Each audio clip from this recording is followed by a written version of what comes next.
A gente vai falar nesse momento sobre a campanha de Quaresma de 2023, com Frei Beto, filósofo, teólogo, jornalista, assessor de movimentos sociais, escritor, autor de 73 livros. É tanto livro, né, que a gente até trupica aqui. São 73 livros editados no Brasil e no exterior que podem ser encontrados na livraria virtual freibeto.org, Beto com 2 T's.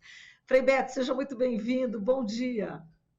Bom dia, Marilu. Bom dia a todos aqueles que nos acompanham aí no Jornal Brasil Atual. Fico muito feliz dessa oportunidade de voltar a dialogar com você e com os ouvintes. A gente que fica feliz, né? Durante tantos anos, né, Frei Beto? Você aqui como colunista, realmente período que dá muita saudade. Mas vamos lá, Frei Beto. Você antecipa a campanha de Quaresma com uma carta onde você explica que a campanha deste ano, assim como você fez no ano passado, né, dedicada ao povo Yanomami, com o qual você nutre uma amizade com líderes dessa etnia há muitos anos. Você começa essa carta também destacando as terríveis imagens dos Yanomami, vítimas da fome, do desamparo genocida do governo Bolsonaro, e destaca também a visita de Lula aos territórios desse povo. Você informa que o plano para exterminar os Yanomami teve início há 30 anos, com Bolsonaro em seu primeiro mandato como deputado federal. O que o então deputado fez para o início desse extermínio, Beto, e qual o impacto que essas imagens de crianças e adultos desnutridos desse heróico povo, como você diz, te causaram? Bem, Marilu, primeiro eu queria acentuar que, além de ter no DNA ascendência indígena, eu tenho, por parte de pai, essa ascendência. Eu sempre tive muito ligado à questão indígena. E agora, em agosto, eu lancei um romance chamado Tom Vermelho do Verde, da editora Rocco, sobre um capítulo da história do Brasil pouco conhecido, que é o massacre de povos indígenas na Amazônia durante a ditadura militar. Especificamente, no Tom Vermelho do Verde, eu trato do massacre dos Aimiri-Atroari, que são aí vizinhos dos Yanomami, habitam o norte da Amazônia e o sul de Roraima, durante a abertura da rodovia 174. É muito mais conhecida a abertura da Transamazônica e também como ali foram dizimadas comunidades indígenas, mas é pouco conhecido o que aconteceu com os Aimiri-Atroari.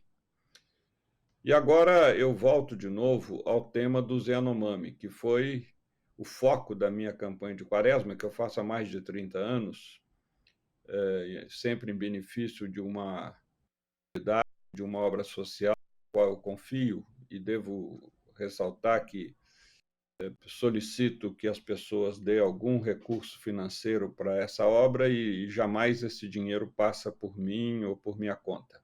Vai direto ao CNPJ dessa atividade ou associação. Então, no caso, eu estou repetindo a campanha que fiz em 2022, devido a essa denúncia gritante do genocídio, realmente um plano de genocídio, porque, embora na minha carta contem 22 impedimentos que o governo Bolsonaro criou para socorrer os Yanomami, agora ontem a investigação mostrou que são 23, e possivelmente mais medidas, ou seja, uma medida realmente muito coerente com isso que você chama a atenção. Há 30 anos atrás, Bolsonaro, como deputado federal, em seu primeiro mandato, já defendia o extermínio dos povos indígenas, inclusive citando a cavalaria dos Estados Unidos, que, segundo ele, teria exterminado todos os povos indígenas, o que, aliás, não é verdade, mas como ele é uma pessoa ignorante, mal informada e agressiva, então usa qualquer coisa para tentar justificar suas posturas e, inclusive, essa sua cumplicidade com o genocídio. Infelizmente, o que ele pensa é o que também governadores da região amazônica pensam, políticos pensam e muitas pessoas pensam, que o indígena é inútil, que o indígena é ocioso, que ou deveria ser integrado à civilização, entre aspas, dos brancos, ou deveria ser exterminado. E não é verdade, porque, primeiro, os povos originários, eles são uma reserva antropológica inestimável. É como se nós entrássemos numa nave do tempo e voltássemos ao passado, à maneira mais primitiva do ser humano habitar o nosso planeta e habitar de uma maneira condizente com a harmonia ambiental. Onde há indígenas, não há desmatamento, não há incêndios irresponsáveis, não há destruição do meio ambiente. Pelo contrário, é assegurada a preservação. Por quê? Porque os povos indígenas, eles são socialistas por natureza. Tudo entre eles é partilhado, até mesmo essa concepção de família, né? Para nós, família, você, como eu, somos famílias ligadas aos nossos irmãos, irmãs e aos nossos pais. Para eles, não. Família é toda a comunidade. Todos são pais, todos são mães, todos são avós, todos são filhos e filhas, enfim. Isso é a ideia do nós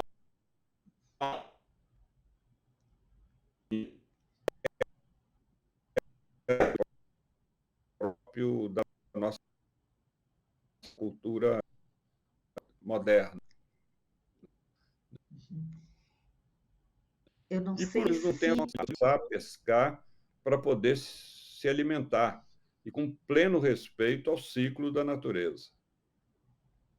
Exato. Acho que eu vou pedir só para você repetir o finalzinho, Beto. Não sei se o Rafael pode até nos ajudar aqui. Se picotou aí para você também, Rafa, ou só para mim.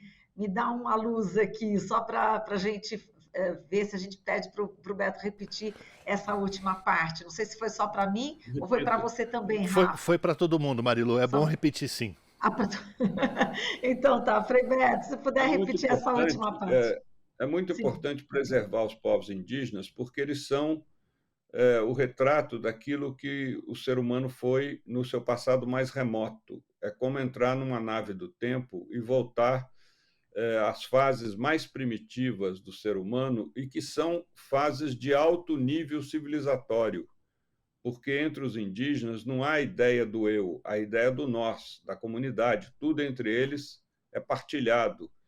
E a relação que eles têm com a natureza é uma relação de alteridade, de empatia, e jamais de acumulação. Os indígenas não caçam e acumulam na aldeia peles de animais, gorduras de animais, pescados salgados para serem conservados. Não, eles vão a cada dia a pesca, a caça, a colheita de frutos para poderem se alimentar. Portanto, eles têm essa ligação muito empática, muito de alteridade e respeito à natureza. Eles conservam a natureza.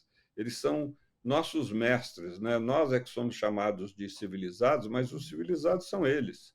Nós somos os bárbaros, porque tratamos a natureza como um mero objeto, fonte de extração de riquezas, e, portanto, preservar os povos originários é preservar aquilo que há de mais límpido e importante na nossa memória de evolução como ser humano.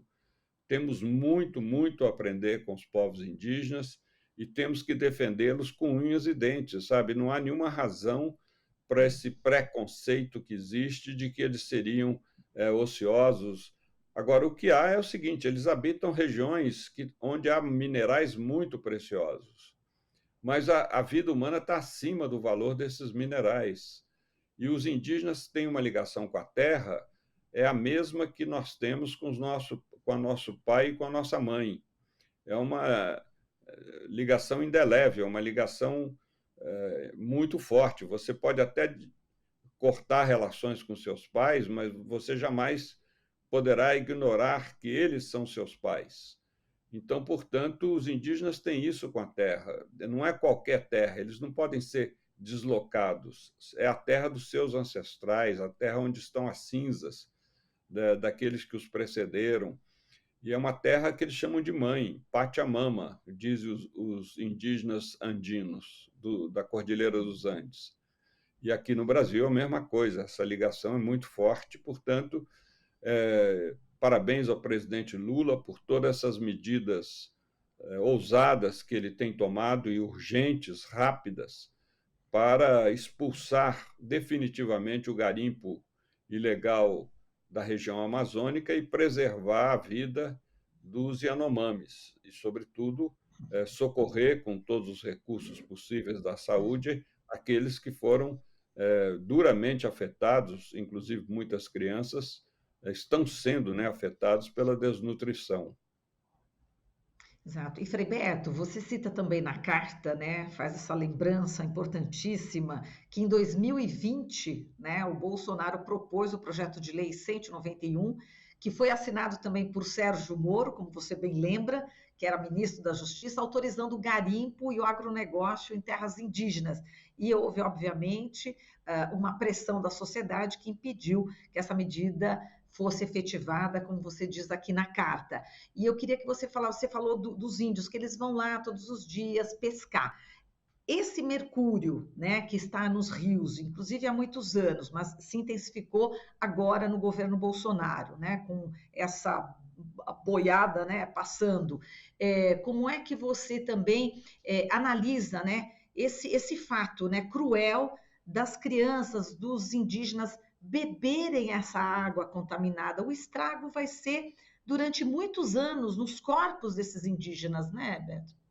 Exatamente, não só a questão da contaminação da água pelo mercúrio e por outros produtos químicos que são utilizados na extração de minerais, mas a questão do envenenamento dos peixes. Então, muitas vezes, num igarapé, que é um pequeno braço de água de um rio, aparentemente ali a água não está muito turva e o indígena pesca aquele peixe e quando vai consumi-lo ele está envenenado e isso afeta a saúde dos indígenas. Eles realmente têm apresentado um índice de letalidade aí um pouco alto em função desse consumo de produtos que foram envenenados pelos garimpeiros, pelo agronegócio, enfim, por aqueles que estão invadindo os territórios indígenas. É preciso que a FUNAI, e eu tenho muita confiança na Sônia Guajajara e na Joênia Vapimixaba, né, que é da Terra do Sol, Raposa Terra do Sol, a Joênia é a presidente da FUNAI, a Sônia hoje é a ministra dos Povos Indígenas, aliás, é o primeiro Ministério de Povos Indígenas na história da humanidade, né? Parabéns ao Lula por essa iniciativa brilhante.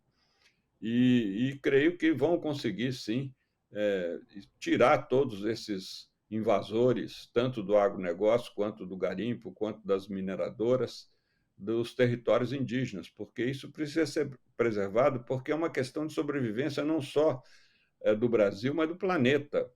Nós temos na Amazônia hoje 600, cerca de 600 bilhões de árvores. E essas árvores, elas produzem diariamente um volume de água superior a toda a água do rio Amazonas. E graças a essa água se irriga o continente americano, desde a Patagônia até o sul da Flórida. São as chamadas chuvas aéreas. Então, é muito importante que isso seja preservado, além da questão do carbono, da assimilação do carbono, né, da limpeza da atmosfera, tudo isso depende do ciclo amazônico, que é o pulmão do planeta, sem dúvida nenhuma. A Amazônia tem uma importância vital. E a Amazônia não é uma região fértil do ponto de vista do solo. O solo amazônico ele é produzido pelo próprio humus dessas árvores centenárias. Em outras palavras, o que existe mais embaixo no solo é mineral, e o que significa que a Amazônia pode se tornar, com desmatamento, um futuro Saara, assim como existe o deserto do Saara, onde hoje nenhuma vegetação se desenvolve. A Amazônia pode vir a ser também um deserto caso ela não seja preservada, porque ela só é reciclável por cima do humus da própria vegetação que cai. porque o solo é um solo predominantemente mineral. Então, nós temos que tomar todas essas medidas para preservar aqueles povos, para preservar os nossos biomas, para preservar a saúde do planeta. Isso significa uma mudança de mentalidade. E a força da lei deve atuar sobre esses assassinos, colonizadores que têm essa ideia esdrúxula de querer ou exterminar os povos indígenas ou integrá-los ao nosso sistema de vida. A prova de que o nosso sistema não é melhor para eles é que eles teriam liberdade de se integrar. E, no entanto, não dão esse passo, preferem ficar na selva. E o pior é que nós usamos o adjetivo selvagem como sinônimo de desgraça, né? Eu, por exemplo, jamais digo que o capitalismo é selvagem, o capitalismo é bárbaro. Por quê? Porque os selvagens, que são aqueles que habitam as selvas, são mais civilizados do que nós. Entre eles, não há criminalidade, entre eles não há pessoas desamparadas, entre eles não há marginalização e preconceitos, enfim, são muito mais civilizados do que nós. Portanto, é preciso respeitar os selvagens e olhá-los como exemplo de civilidade que eles são para todos nós que vivemos no mundo urbano. E falando em criminalidade, Frei Beto, você cita também aqui na carta que os garimpeiros passaram a utilizar armamentos mais sofisticados, né? E contra tanto os Yanomami quanto os Ikeuana, né? Que a gente quase não conhece. A gente está sabendo mais sobre os Yanomami, pouco sobre os Iekuana. Acho que eu falei certo, né, Beto? Queria que você falasse sobre essa perseguição, né? Contra os indígenas, enfim, você cita aqui uma série de assassinatos, enfim, muito triste tudo isso. Na verdade, a cobiça sobre a Amazônia, ela vem desde o do chamado equivocadamente descobrimento do Brasil. Ou seja, desde que a Amazônia foi descoberta pelos brancos, pelos colonizadores europeus, ela vem sendo devastada. Por quê? Porque ela possui muitos tipos de riquezas, seja peles de animais, seja frutos que não são encontrados em outros países, seja plantas com grande potencial medicinal que são utilizados pelos grandes laboratórios. E hoje a Amazônia também é atravessada pelo narcotráfico, porque existem muitos alucinógenos que são produzidos pela natureza da Amazônia, inclusive consumidos de uma maneira ritual pelos povos originários, mas de uma maneira prejudicial pelos brancos no mundo urbano. Esses alucinógenos, eles acabam entrando no circuito do consumo de drogas, porque os indígenas sabem consumi-los de uma maneira adequada, enquanto no mundo urbano eles são consumidos para criar mesmo situações de dependência química, de adição e, portanto, leva as pessoas ao vício e muitos à morte. Mas isso é muito intenso a ligação entre o narcotráfico e o garimpo ilegal. E por isso eles têm muitos recursos, porque como exploram mercadorias que têm grande consumo, grande valor no mercado, como as drogas e o ouro, eles possuem pequenos aviões, helicópteros, barcos com motores bem modernos, bem possantes, e essa facilidade de enfrentar um povo, que são os indígenas, totalmente desprovido de recursos para se defenderem. Então, é muito importante que o governo atue, né? Porque, pela Constituição brasileira, os povos indígenas são obrigatoriamente tutelados pelo Estado. O Estado tem o dever de protegê-los. E isso não foi feito durante o governo Bolsonaro. Pelo contrário, o Estado atuou de uma maneira genocida, apostando na exterminação deles. Eu não sei com que cara agora senadora e ex-ministra Damares, vai olhar o Congresso Nacional, vai atuar como senadora, se ela foi cúmplice e cúmplice declarada, porque ela vetou uma série de medidas de proteção aos povos indígenas, especificamente aos Yanomamis. A mesma coisa o Ricardo Salles, que agora é deputado federal, aquele do, né, Deixa a Boiada Passar, que foi ministro do Meio Ambiente, uma pessoa absolutamente irresponsável, cúmplice desse plano de genocídio indígena, e, portanto, essas pessoas precisam ser cobradas na justiça. É importante que os responsáveis, assim como os responsáveis pelo vandalismo terrorista em Brasília, nos 3 palácios da República, estão sendo punidos, é preciso punir também aqueles que são responsáveis pelo estado de calamidade que se encontra o povo Yanomami e outros povos indígenas vizinhos e que se encontram ali, tanto na Amazônia como em outras regiões do Brasil. Né? Em Minas, por exemplo, as devastações provocadas pelos desastres de Mariana e Brumadinho afetaram duramente vários povos indígenas que habitam as margens do Rio Doce, principalmente a catástrofe de Mariana, né, que afetou ali o pessoal do Rio Doce, e, como os Krenak, né? O Krenak foram afetados porque eles viviam do rio, do peixe que o rio fornece, da água que o rio fornece, e o rio está contaminado e não se sabe quantos anos há que se esperar para poder despoluí-lo, para poder voltar a água que seja potável para aqueles povos ribeirinhos e para aquelas comunidades indígenas. Agora, Frei Beto, nesse contexto todo, Bolsonaro não volta para o Brasil, continua nos Estados Unidos. O comentário que está na boca do povo é ele está com medo de ser preso. E como é que você vê, né, a não vinda ainda do Marilu, ex-presidente Bolsonaro? eu espero que ele não volte.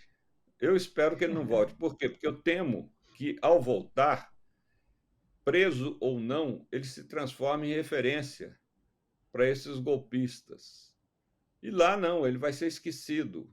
Ou seja, um fujão, né? A própria horda que o apoia, muitos hoje estão decepcionados com ele, porque se mandou para os Estados Unidos e deixou os outros aqui entregues à justiça, nas garras da justiça, e realmente todos os ensaios golpistas que ele preparou fracassaram. Nada resultou no abalo das instituições democráticas. O máximo que eles conseguiram foi abalar as estruturas físicas dos 3 palácios da República. Não conseguiram abalar as nossas instituições democráticas, felizmente. Então, eu prefiro que ele fique lá, para que seja o quanto antes esquecido, do que na prisão e se tornar uma referência, como o próprio Lula foi uma referência durante os 580 dias que esteve preso, ou um caso mais clássico, né, que é o de Mandela na África do Sul, que nunca deixou de ser essa referência. Eu prefiro que o Bolsonaro fique lá no exílio, enfim, entregue às baratas e esquecido aqui pela memória nacional, porque é uma pessoa que sujou as páginas da nossa história republicana e não merece nem mais ser citado, sabe? Eu acho que merece ser esquecido. Agora, se voltar, sim, tem que responder pelos crimes que cometeu. E são muitos, né?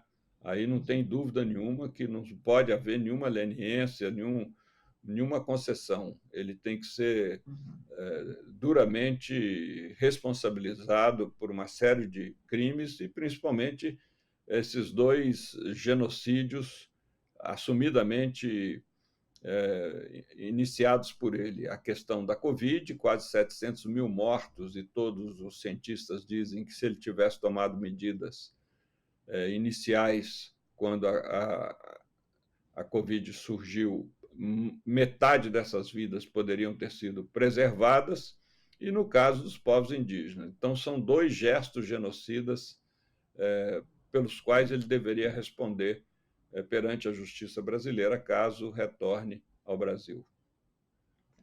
Frei Beto, agora a gente termina a entrevista justamente pedindo a colaboração das pessoas que estão aqui acompanhando o nosso jornal para o povo Yanomami. E você está completamente aqui aberto para essa campanha de Quaresma, para os recursos todos irem justamente para o povo Yanomami, não é isso? Se você quiser fazer Exatamente. esse Então, convite. eu quero Diga. dizer a vocês que me acompanham a Marilu aqui nessa irradiação, que leiam a Carta de Quaresma, está lá no meu site, na minha livraria virtual, freibeto.org. O Beto é com 2 T's e o Frei Beto é tudo junto, como se fosse uma palavra só. Lá tem a minha Carta de Quaresma 2023. E nessa carta constam as contas bancárias dos Yanomamis, das associações formadas e presididas por eles. São 3 associações e você então pode escolher uma delas. Tem o Pix, tem e-mail, tem formas de contato, de verificação, e aí você também tem todo o histórico do que vem acontecendo com esse povo originário que são os Yanomamis, que é um dos mais tradicionais do país, um dos mais extensos, né? Eles são mais de 30 mil, e, em geral, os outros povos têm um número bem inferior, e, portanto, acessem o meu site, freibeto.org, lá consta a Carta de Quaresma, e aí você terá toda a orientação de como proceder para contribuir com essa campanha, de modo que eles possam adquirir alimentos, possam adquirir material para saúde. Eles estão precisando de muitos medicamentos, de muitos aparelhos de verificação de saúde, possam adquirir também ferramentas para atividades de trabalho, de caça, de pesca, enfim, eles saberão fazer uso de dinheiro. Não cabe a nós enviar, por exemplo, alimentos para lá, porque indígenas não costumam comer as mesmas coisas que nós comemos, e algumas coisas nem devem, como, por exemplo, não faz sentido enviar para uma aldeia indígena um pacote de doces ou sabe, coisas muito açucaradas para os Industrializadas, ali não tem dentista, e a preservação dos dentes dos povos indígenas vem muito do fato deles não consumirem o nosso açúcar. Eles consomem o adocicado nas frutas que tem, que são muitas, né? O Brasil é o maior produtor mundial de frutas, mas não dos processados e ultraprocessados. Portanto, vamos colaborar, vamos ser solidários aos povos indígenas, vamos ser solidários aos nossos ancestrais, aqueles que têm muito a nos ensinar, principalmente nessa relação de empatia com a natureza. Tá certo, Frei Beto. A gente agradece demais aqui a sua participação. Terminando aqui a entrevista, já vou colocar freibeto.org ali nos chats, tanto da Rádio Brasil Atual quanto da TVT, e também depois vai poder, vocês, quem acompanhou e quer rever de novo, ou quer compartilhar essa entrevista do Frei Beto, vai ter ali no setor de vídeos, tanto na página do YouTube da Rádio Brasil Atual quanto da TVT, vai estar lá a entrevista, e a gente vai colocar novamente o site do Frei Beto, justamente para vocês acessarem todas essas contas, né, dessas entidades, são muito fidedignas e que vão realmente levar esses alimentos para a população Yanomami que está desnutrida. Frei Beto, muitíssimo obrigada, um forte abraço para você e até uma próxima. Forte abraço, muito obrigado a toda a equipe aí do Brasil Atual, da TVT, por essa acolhida. Muito obrigada, a gente que agradece. Falamos aqui com o Frei Beto, filósofo, teólogo, jornalista, assessor de movimentos sociais, escritor, autor de 73 livros, editados no Brasil e no exterior, que podem ser encontrados na livraria virtual Frei Beto, tudo junto com 2ts.org.